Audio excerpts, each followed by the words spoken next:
गोबोरदना दखरा एबसुनि 12थि रंजालि बैसागु फोरबो आरो डेकियाजानि 14थि रंजालि बैसागु फोरबो फालिथाया दिनैनिफ्राय जागायबाय।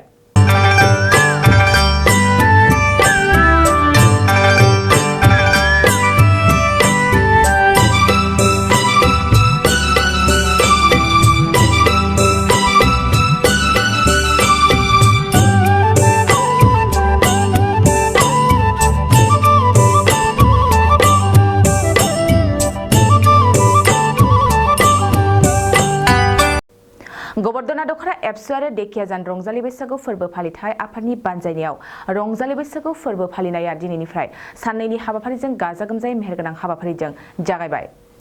बाक्सा सालबारि मकुमानि बेन्दोंआव थानाय गोबोरदना डेकियाजान गेलेग्रा फोथाराव बे रंजालि बैसागु फोरबोखौ खुंफुंनाय जादों।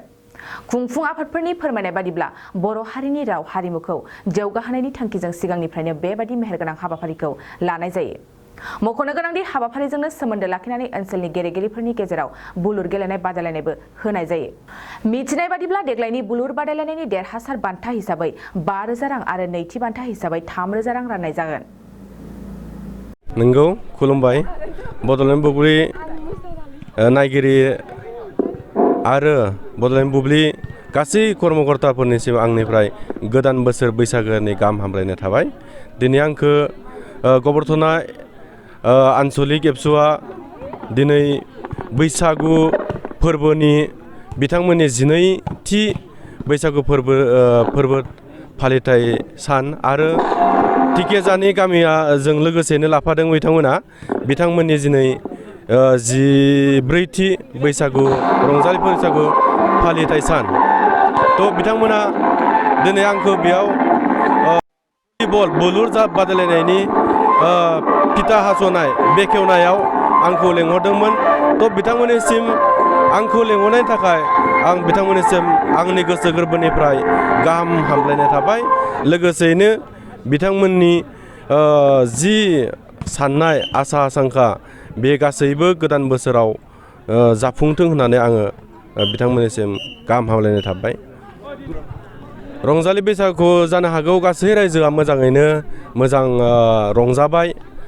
रंजाबाय मोसाबाय बेबायदिनो गेदेरखौ मान होबाय होननानै आङो सानो आरो आंनिफ्रायबो बिथां गासैनिसिमबो आङो गाहाम हामलायनायखौ जासिबावनाय थाबाय। दा खोथाया जाहैबाय जोङो बैसागोखौ फालिनांगौ बेबायदिनो जोङो डिसिप्लिननि गेजेरजों फालिनांगौ।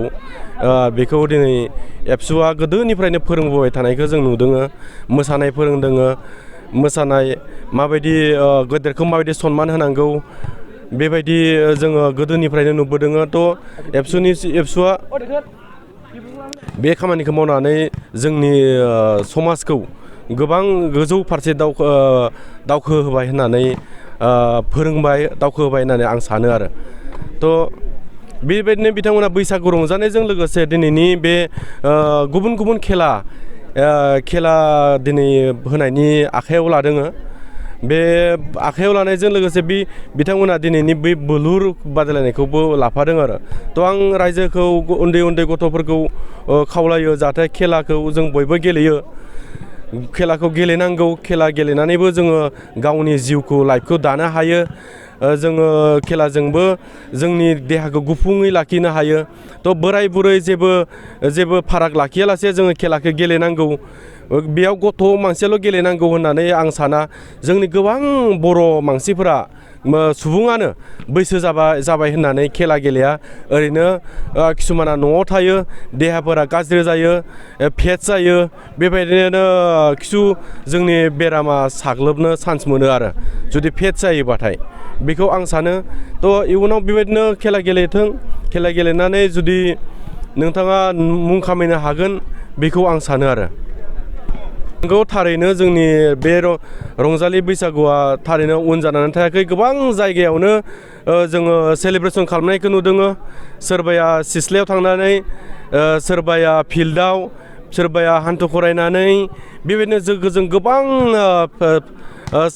समायना रमायना साबगा हामगा जोङो ससियेल मिडियायाव नुनो मोनगासिनो। थ' बेबायदिनो आङो सानो जोंनि बे कालचारा बेबायदिनो सानसे नङा सानसे आवगायलांबाय थागोन डेभेलप जागोन होननानै आं सानो आरो।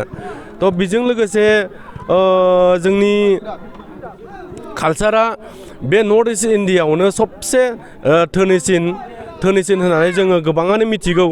थ' बे कालचारखौ जोङो जौगाहोनो थाखाय साफ्रोमबो ओंखारबोनांगोन।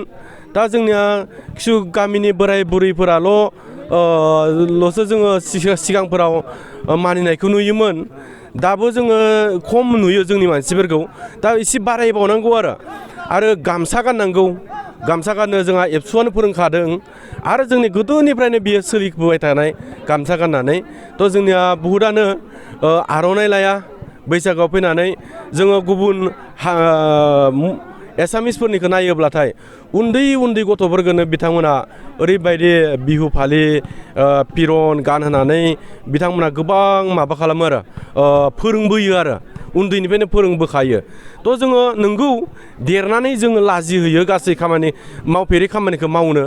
बेनिखायनो उन्दैनिफ्रायनो जों फोरोंनांगौ खुलुमनायानो जा, बैसागो रंजानायानो जा, मोसानायानो जा, बेखौ उन्दैनिफ्रायनो फोरोङोब्लाथाय जोंनि लाजिनाया खमायगोन होननानै आं सानो।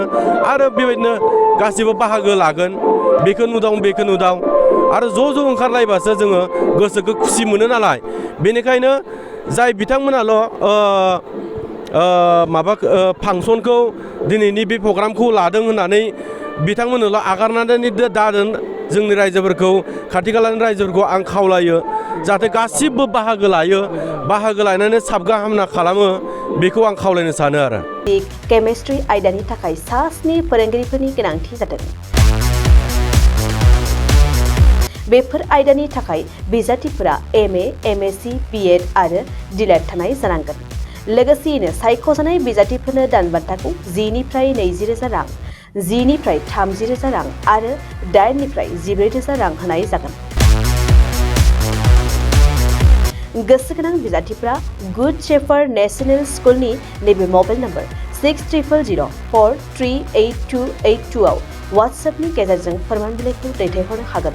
नङाब्ला नैबे मबाइल नम्बर 7086283946 आव थोंजोङै कल खालामनानै सुलाद लानो हागोन। बिजाथिफोरा गावनि फोरमान बिलाइखौ थाबैनो दैथायहरनांगोन आरो फैगौ 9 एप्रिलाव बिजाथिफोरनि आनजाद जागोन।